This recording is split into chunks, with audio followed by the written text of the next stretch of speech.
Hello and welcome to GreenFleet Talks. My name is Kate Armitage and I'm hosting our discussion today. I'm delighted to be joined by Duncan Webb, who is AA Fleet Director. Hi Kate, thank you. Hi Duncan, lovely to speak to you. Nice snappy job title you've got there. This sounds like you're in charge of the whole thing, am I right? Yeah, I have the immense pleasure of leading the whole of the AA fleet across our roadside operations, driving school mobility solutions, company cars. So, yeah, we've got about just over 9,000 vehicles that we look after on behalf of all of our ops and our customers. Great. Well, I've had the pleasure of speaking to quite a few of your colleagues in the past, and I'm very aware that the AA is doing a lot of trials and considering what the future fleet looks like for you. You, as you say, you operate 9,000 vehicles, one of the largest van fleets in the UK. So I think it's fair to say, and please excuse the pun, that you are at the vanguard of fleet decarbonisation. Thank you. And we like to be ahead in the AA. Yeah. Great. Okay. So, Duncan, I'm going to start with a topic that crops up quite regularly. Seems to be a little bit of a moving feast. But as of the recording today, we've got the Labour government mooting the idea of bringing back the 2030 ICE car deadline. That's looking fairly likely, although there's still a few question marks over the what and the how. But there has been no mention of vans. So, you operate a big fleet of vans. What would you like to see happening? And if you had a fast track to the Labour government, what would you be telling them? Yeah, no, my personal view on this is that I think that's deliberately using the word cars and not vans, which gives me some reassurance, because over the very long run, van product always follows car product. Car product has always been at the vanguard of product development for manufacturers, and van product just naturally follows in a life cycle sort of 3 to 5 years after. So I think to move the car forward, I think is probably a sensible thing to do. The market's on its way. Yes, stimulus for the retail sector in particular needs to occur, but fleets are really strong now on buying EVs. In the van space, 2035, it's doable, but there's a lot to do. There is a lot to do. And in our business, weight and range are material in terms of the vehicles that we could choose from. And at the end of the day, our customers on our roadside, they're calling us because they need help. They're not calling us for fun. They're calling us because they need help, and we want to get to them as quickly as we can, solve their problem for them as quickly as they can, and do that at a price that works for us and works for them. And EVs, in terms of their weight and range, are not that practical for our core fleet just now. We have got big businesses though where we will deploy EVs, but for me, hybrid feels like the best thing for vans. And I guess to your point, what would I ask the Labour government? I would personally say that letting hybrid vans form part of the ZEV mandate for a longer period than maybe it's currently intended would be a very, very sensible step to help people on that journey to 2035 still. Yeah, okay. Interesting. I mean, you quite rightly identified that, vans tend to be a little bit behind the product development life cycle of the cars. That's always been the case. But I'm seeing the focus for the OEMs on the van side really being on pure BEV rather than hybrid. So that desire for that hybrid van could be a long time coming. It could, and unfortunately, I think you're right, Kate, is going to be my response to that statement. Unfortunately, there are not many hybrid vans that have been invested in over the last sort of development cycle of, I say, even 5 to 7 years. And the reality is because of the lack of surety around the regulations, Yeah. that's going to be true. So I don't see anybody starting to build hybrid vans that aren't already building them. As an example, you make an excellent point there. I think the other thing for me to pull it into 2030, fleets like mine and any fleet of any scale that operates vans would run them for probably at least 4, maybe 5, 6, 7 years Yeah. now, and we're already at 2025 in Yeah. a couple of months' time. We're at last life cycle of people in their traditional Yeah. vehicles. So 20, even if it's pulled into 2030, it's going to materially change people's view, because actually that means you might have to make different choices next year Yeah. in Yeah. terms of your approach to this as a fleet strategy. So my personal view is keep 2035 as the challenge for vans. If you can give us a little bit more time on hybrids, great. Okay. And the other thing I'd say is there's been a lot of work on with the British Vehicle Rental and Leasing Association on something called the van plan. And I think the whole industry is saying, please endorse the van plan, Mr. Yeah. Government, because it's just a really good plan to get industry on that trajectory. Great. Okay. So in summary, then, Labour government adopt the van plan, please. Yeah, if I could summarise it in one sentence, get on board with a van plan and keep the rule as it is. Go, that's a tough target still to get to 2030. Yeah. Keep it as it is, but Yeah. let's aim high to get there. It is a tough target. This is going to be a slog. It really is. Yeah. And so another area, which again, cars are ahead. We're already seeing the development of the second-hand car market. Mm-hmm. Residual values remain a concern. Particularly, we're seeing some interesting stuff happening on the car side at the moment. Electric vans, we will, this market is going to come. It's absolutely crucial for sole traders and small businesses. When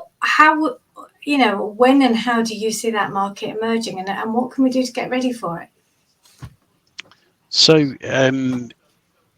the market's there. I think the latest SMMT stats is there's over 5 million vans on the road now. Okay, and most of that would be traditional diesel powertrains. There's very few petrols even within that number.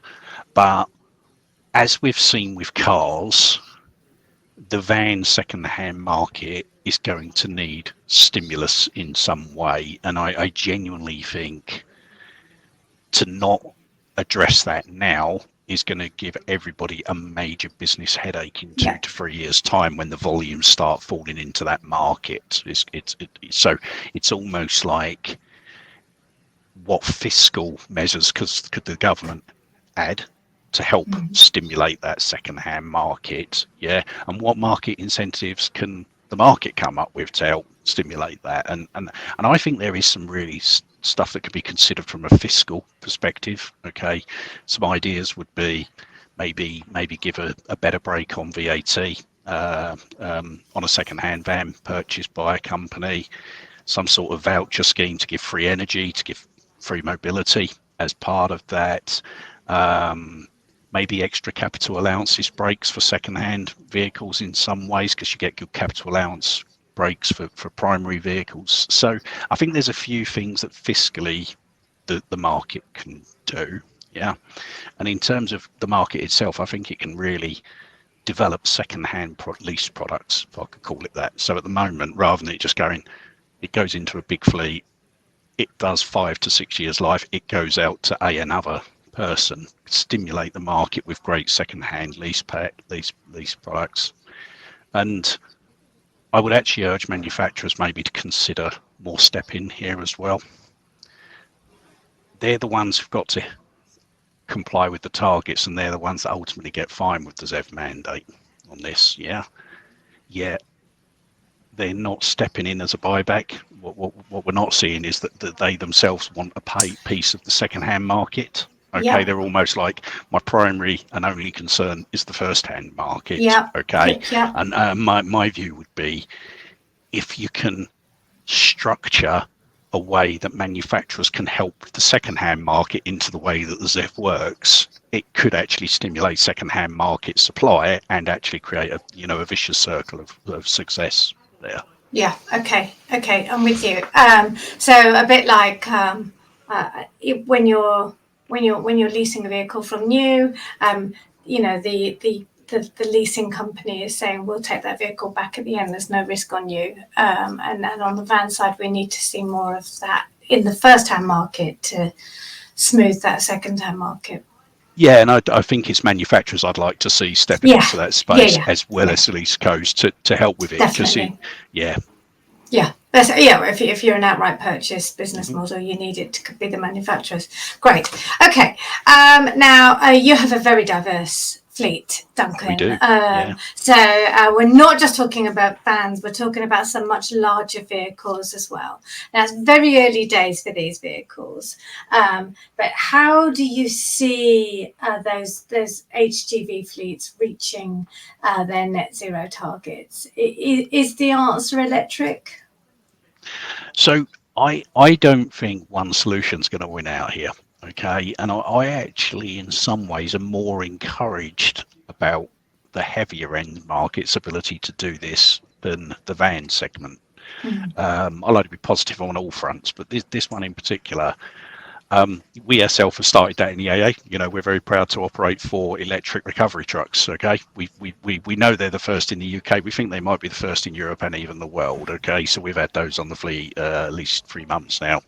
And they're working brilliantly. Okay, the only problem is they need recharging after a certain range. Operationally capability, we're doing it. So the way I see that heavier market is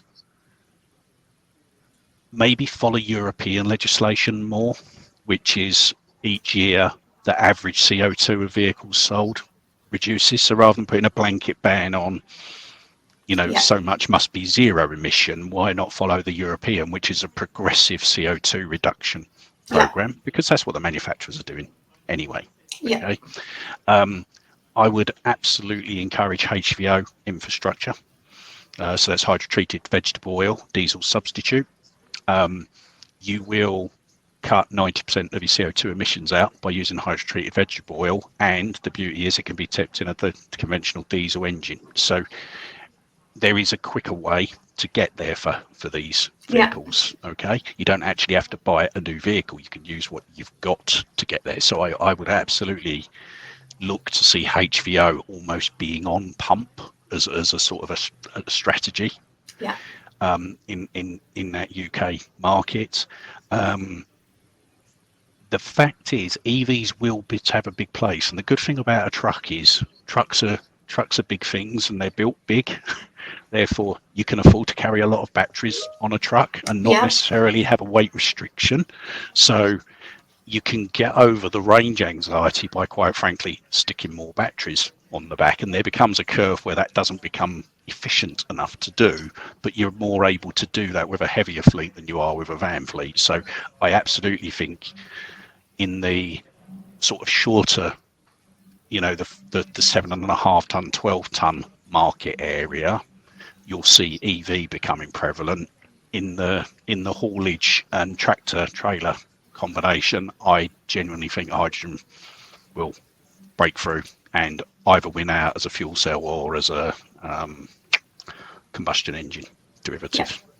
Yeah. Okay. Well, I mean, actually, Duncan, you've been more directional than some people are, who like to keep their options a bit more open. So that's quite refreshing. And you mentioned HVO because I was going to ask you about, for the operators who've looked at, for the commercial vehicle operators who've looked at electric and said it just doesn't work for me today, what should they be thinking about on that decarbonisation journey? And HVO probably is a great example. HVO is the best milestone, and you go up into people who have their own bunkers can get HVO at a very minimal price increase over standard diesel. HVO is starting to be deployed on pump around logistic hubs in the main. I think right now there's maybe about 25 locations in the UK that have HVO, but what we're seeing is that number will tick up quite heavily over the next couple of years. It is probably because it can be blended with diesel, so you can fill up with diesel one day and chuck HVO on the top the next day. Yeah. Okay, it's totally interoperable from a user perspective. It's safe. It's as safe as driving diesel. We've actually found in the AA our vehicles are slightly more fuel economical as a result of using this product as well. And HVO is a major bridging gap for anybody in this sector. Yeah. The other thing I'd say is say in this space is go back and do all the basics brilliantly, which is go back to your driver behavior stuff. Okay, who's driving badly, who's idling, cut that out. If you've got the money, just invest in new diesels just now. You buy a new diesel, it will be 3 to 4% more efficient than an old diesel. Yeah. Going out. Route planning. Okay, don't leave it a chance. Plan. Okay. Most efficient way, most efficient route. So, software tools can help you be more efficient on the road. Yeah. And if you can get hybrid as a stepping gap, and just because your business may not be able to use an EV, you can really impact your footprint by taking intermediate steps on many fronts. You're not going to solve the problem. And then obviously finally you could actually go for an offset strategy as well, which it's a strategy at the end of the day, but nonetheless you could say that's what we want to do as a company and introduce offset. It's not solving the core problem, but at least it holds you whole as a company. Yeah. I think, Duncan, absolutely great advice. My background used to be software and route optimization, so I get it. I've seen, historically we've done work with fleets and I've seen savings of 10, 20, even 30% on the miles travelled by, as you said, just going back to basics, do the basics very well. It's absolutely fantastic advice. Absolutely, Kate. Agree with that. Yeah. And the HVO, I'm a really big fan. Like you say, it's a drop in fuel. You don't have to go out and buy a new vehicle. You can switch it in and out according to availability, so you're not going to get stranded. There is a cost premium, of course. So it's not completely zero emission. It's only a transition fuel. You said that yourself. And there is a cost premium. But if you're serious about decarbonising your vehicle, you should expect that there will be some cost premiums along the way. And my advice there, Kay, is yes, there is, but it's the least worst cost option to get you to a real progressive position. Yeah. Okay. Yeah. Yes, it's more, but as ever, the more demand there is, the more supply there will be, and the cheaper it will become. Yeah, absolutely. Potentially the path of least resistance, but no one said this was going to be free. So I think we should expect a little bit of pain along the way. Indeed. Duncan, well, thank you very much for taking time out of your day. I know it's been very busy for you, and it's been a pleasure talking to you. You're more than welcome, and it's great spending time with you, Kate. Thank you. Great, thank you. And of course, thank you to the AA for joining GreenFleet Talks. That's all we've got time for. Thank you for watching, and please tune in to GF365 again soon.